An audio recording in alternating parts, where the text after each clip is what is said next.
Hello and welcome to today's episode that deals with reporting on civic issues or problem like sanitation, health, law and order and so on. Civic reporting is a major beat for all newspapers and television channels.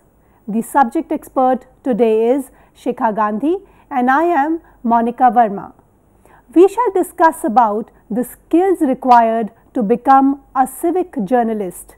We will also talk in detail about engaging with the community in unique ways, the 5 layers of community, finding a civic story, conducting research, building sources and writing a well-knit civic story.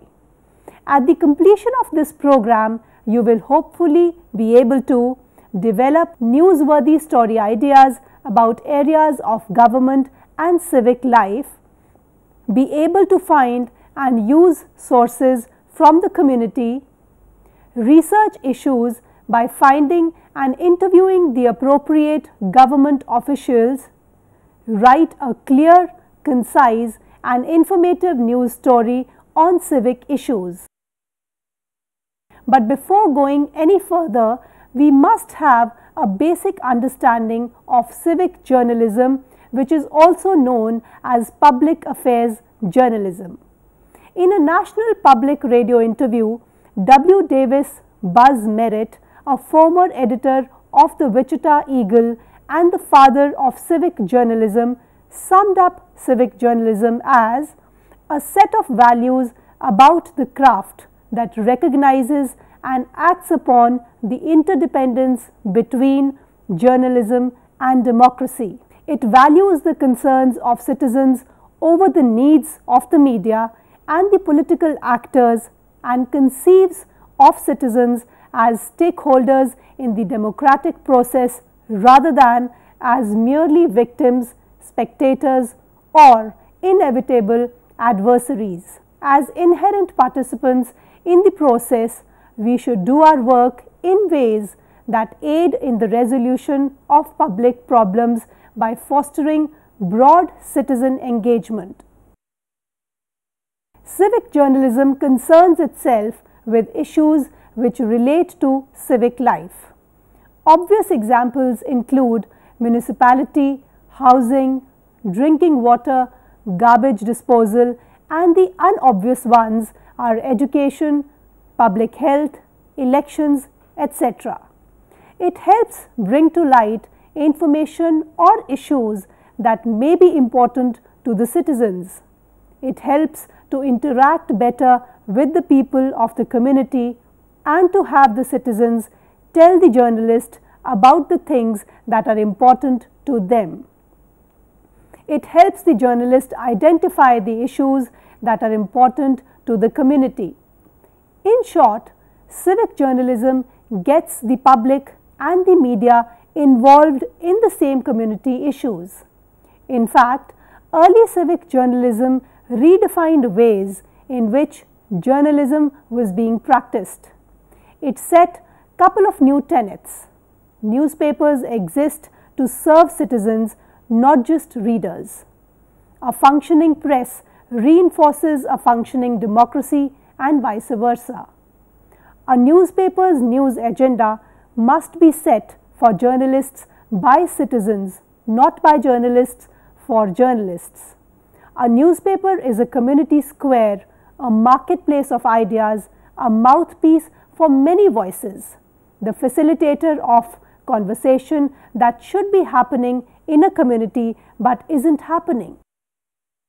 Civic journalism has an interesting history which will help you understand the difference that it made in people's lives.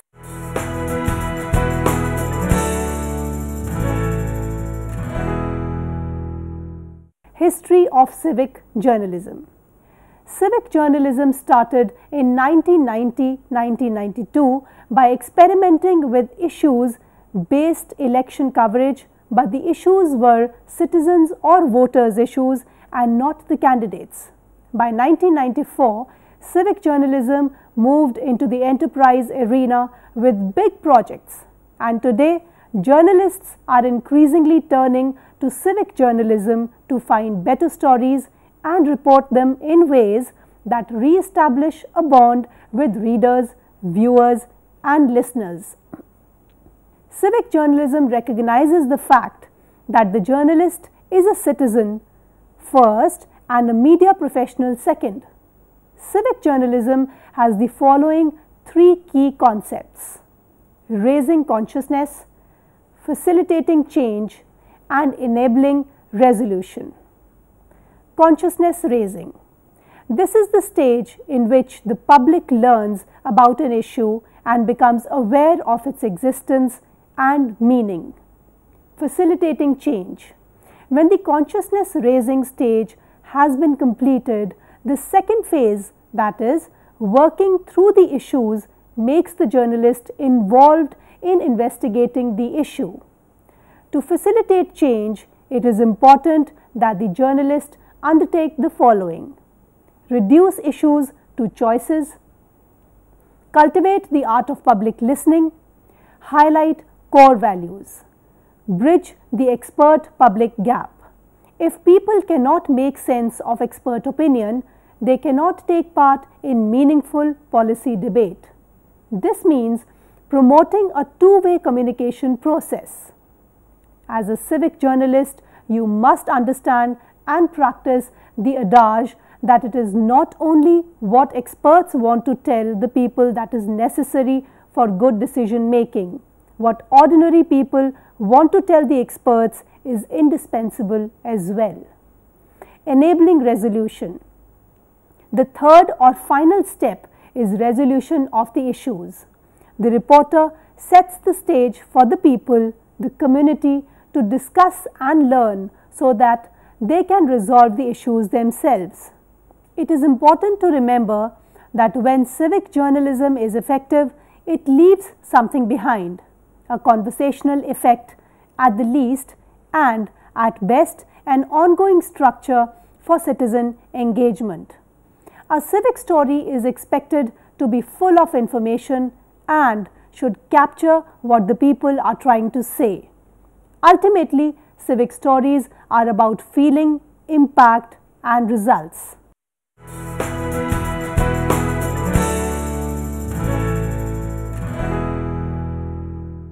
Case study.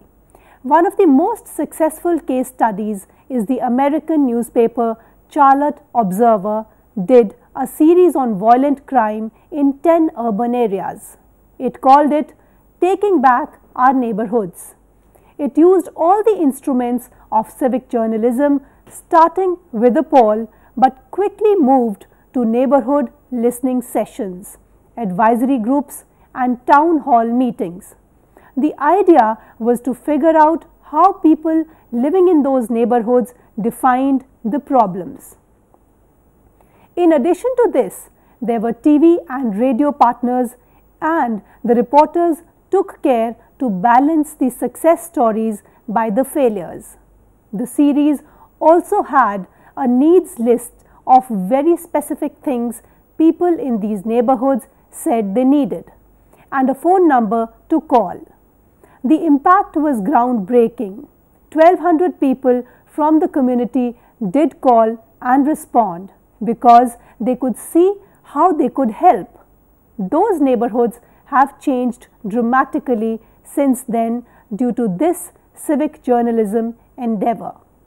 Citizens living here still credit the project with building new safe neighborhoods.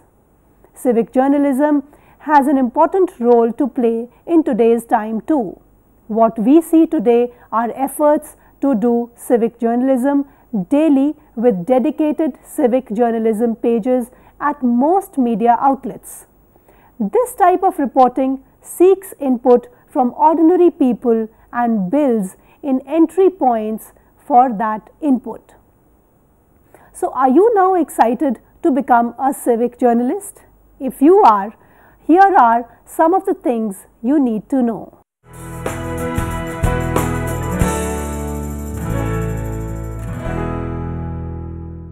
Preparing to become a civic journalist. As public affairs or civic reporting deals with in-depth reporting on government and civic life, the rookie has to prepare news reports related to the state government and municipal government. This requires expertise in the workings of state and local government from a journalist's perspective. He or she should be able to understand and articulate the duties of the branches and agencies of government and demonstrate an understanding of the basics of legislation, budgets and statutes. Hence, a rookie should be able to understand local governance and be familiar with and make use of public records and be conversant with advanced reporting skills through readings. The student should also be familiar with media laws and ethics at the very least. Having said this, he or she has to learn a lot on the job. It would really help if the reporter is a curious kind of a person and wants to know everything that is happening in the community. For example, why has the local barber shop got a makeover? Or why is there a sense of gloom in the local Anganwadi when there was only laughter and lightness among the children there just a fortnight ago? For the civic journalist, it is very important to be involved in the community and be in touch with people. The journalist also needs to be in the know about issues that affect people in the community and know where to get information. He or she needs to know how to share information with the people. In the rest of the program, we will be talking in detail about these important issues.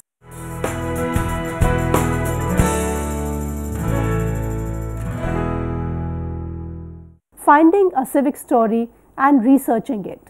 Public listening. Public listening is the first step in a journalist's sourcing and research of an issue. Journalists need to know how the community feels and what is important to the people. That is exactly what public listening is. It is the process of finding out from the community members the issues that are important to the community. Hence, a civic reporter should ask the community, what is important to you? And allow the community to form the questions that the civic journalist can help to answer through their reporting. The feedback or information that the public provides may include a number of sources. Let's take an example here. Our subject expert Shikha was talking to seniors in the community, and a few people started sharing about the problems being faced by them due to the local post office being shifted to the second floor of a new building in the locality, which was only accessible via a narrow winding metal stairway. She framed the right questions, keeping in mind the needs of the community, and used this as the focus of her research. She voiced the concern of the community through her story, which was able to bring to the fore the problems faced by senior citizens in a civic space. The impact of the story was that the authorities decided to shift the utility to a more senior citizen friendly area.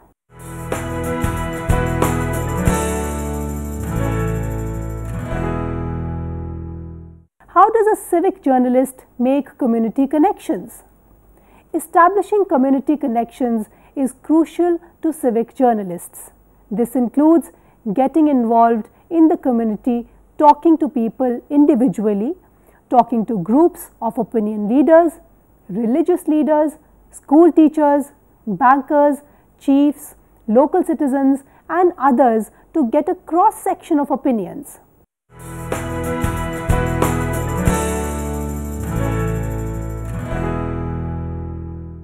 What are the other tools that a journalist can use to reach the community? Surveys could be used to collect community feedback. For example, newspapers could solicit public input through reader letters, while broadcast audiences could call a special telephone number to express their ideas. Other innovative ways to collect information include town meetings and focus groups. An important point to consider here is that the issues that concern a community the most may not be the issues that the civic journalist thinks are the most important. So, we need to understand the community better for building sources. There are various layers of the community. The Pew Foundation segments the public or community into 5 basic groups or places. These are the official group. These people who are part of the political system or recognized leaders of institutions in society. The quasi-official group. Organizations or people who are involved in the community but not necessarily representatives of either national or local government. These people tend to be considered leaders by the community but not by the official group. Third places or people who congregate in those places make up the next group. These places are where people gather informally like churches, community events, schools and so on. Incidental places where people are simply able to talk informally with one another. Sometimes this is just simply on the sidewalk, perhaps at the market or maybe even at a coffee shop. Private places, in the privacy of one's home, in people's own private lives. Journalists need to build bridges with the opinion leaders and the connectors or the people who exist in the community who can tie official life to private life. Journalists need to also find those people who can give the background, the history and the historical perspective that is so important in framing an issue more clearly. Traditional journalism tends to immediately go to the first group, which is the official group. They want to hear what leaders of institutions and political bodies, whether national or local, have to say about an issue. Then they tend to go to the last group, which is private people. That means they go to an individual person to ask them what they think about what the first group has said or done.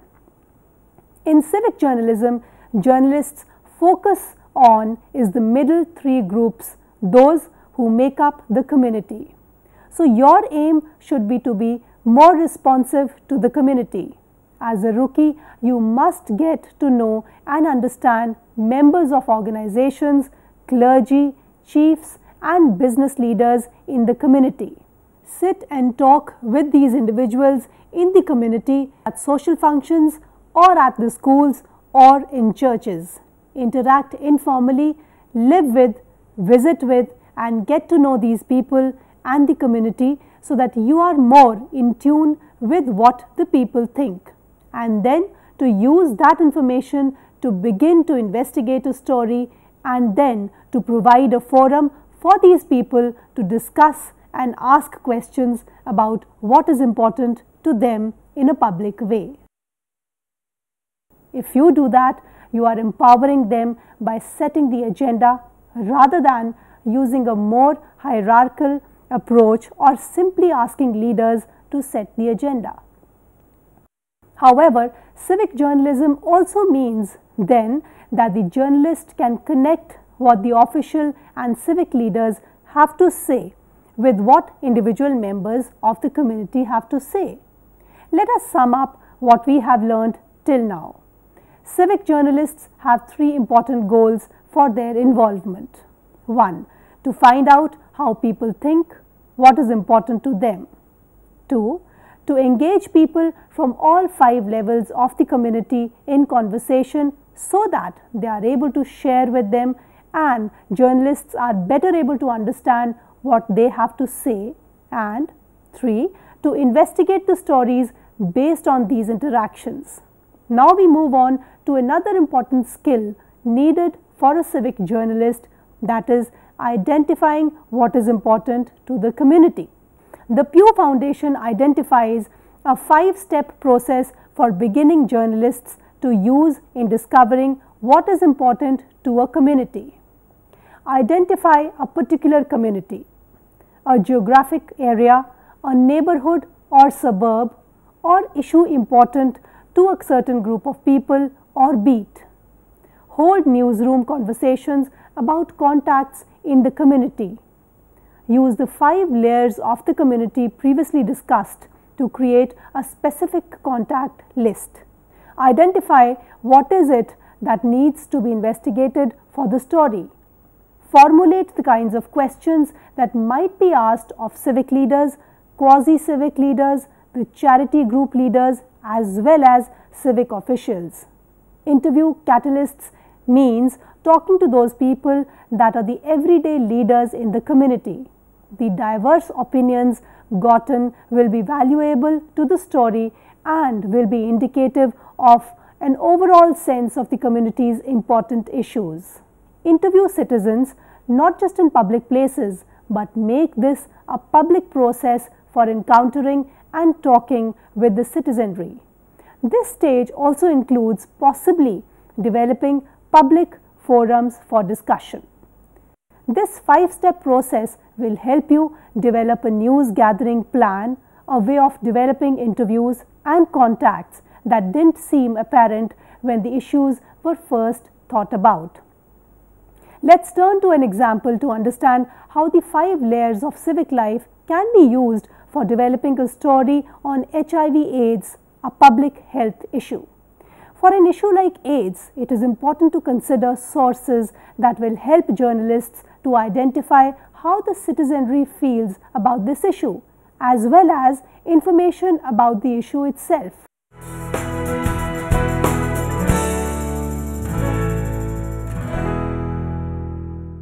What are the layers of civic life to be investigated? Official contacts from the official layer that might be used to begin to research and write a story about AIDS might include the Ministry of Health.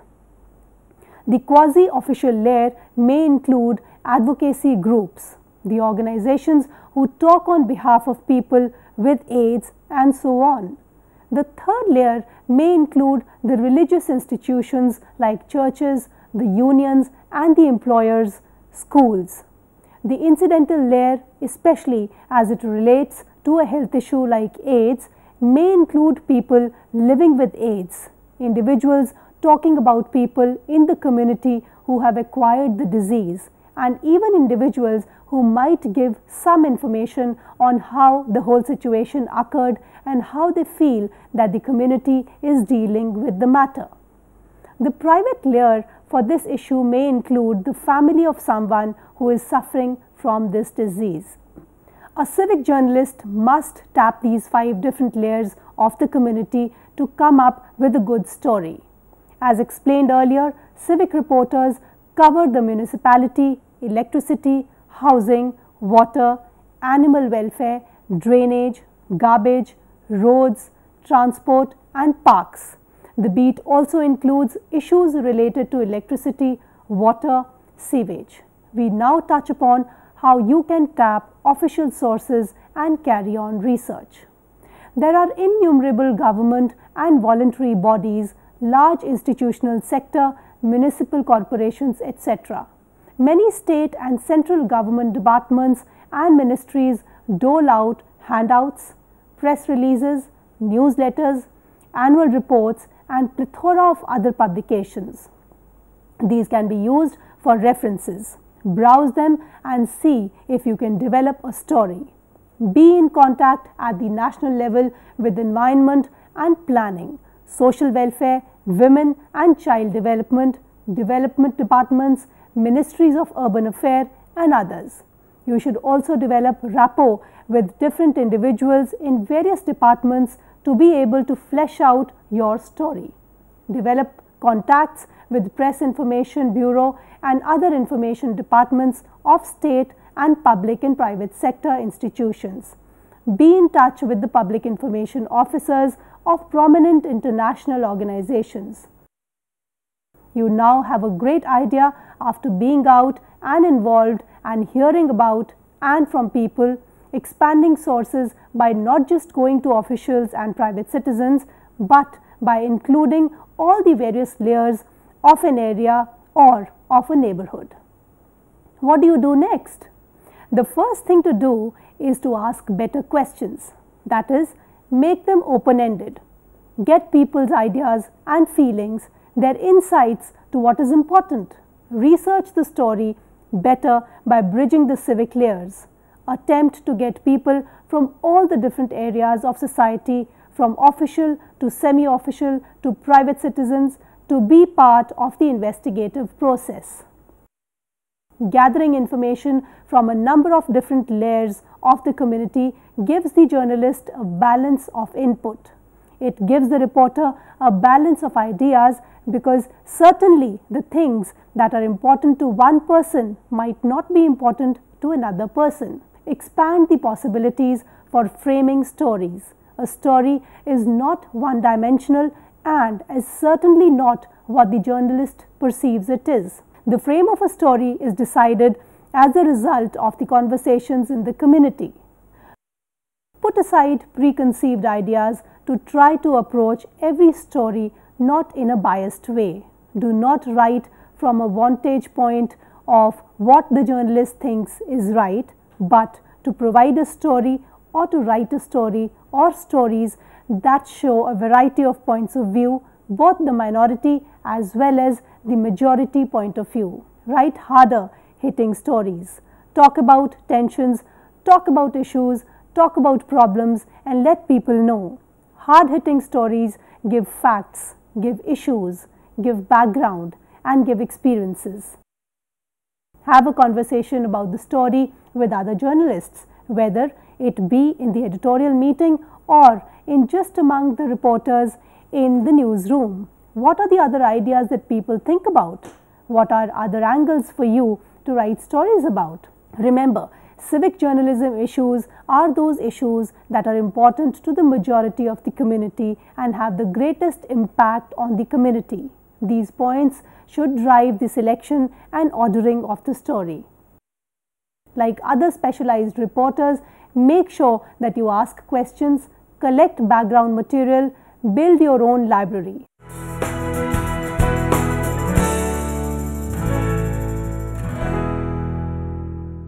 Keep a diary of events. Write down dates and places where events are going to be held. This way, you will not miss the important municipal ward meeting, which is crucial for you. You can also use this as a follow-up system. It will remind you to inquire what happened to the promises and predictions of public figures.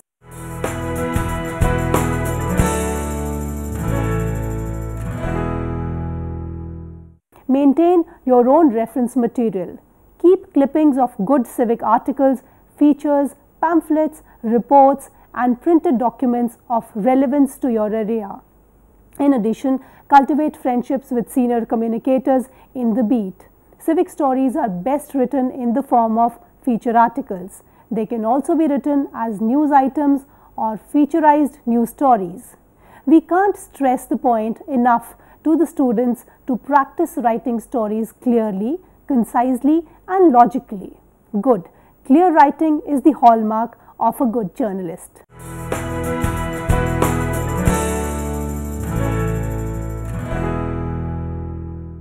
Recap. In today's program, we have learned how civic journalism stories must draw from all 5 layers of the community, and the community as a whole will feel part of the story because of the story's substance. We have learned why a journalist has to think from the viewpoint of a reader or viewer and ask the right questions, and that the issues are to be covered from different perspectives. That's all for today. Thanks and goodbye.